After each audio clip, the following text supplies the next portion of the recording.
હવે રૂમને શું કરી દીધો? બંધ. બરાબર છે.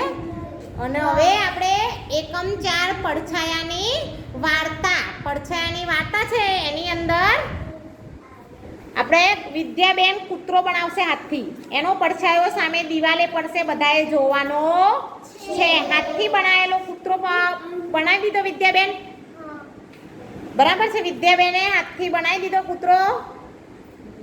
હવે પડછાયો દેખાય છે બધાને?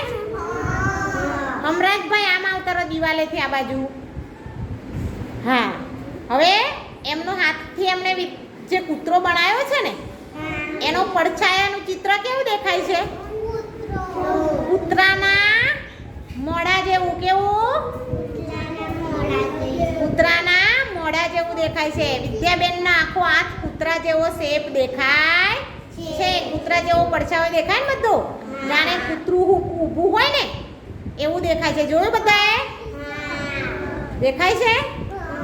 હા, એમનો હાથથી એમણે કૂતરો બનાવ્યો છે અને સામે એમનો પડછાયો દેખાય છે. એ પડછાયામાં કૂતરાનું મોઢા જેવું ચિત્ર દેખાય છે. સરસ.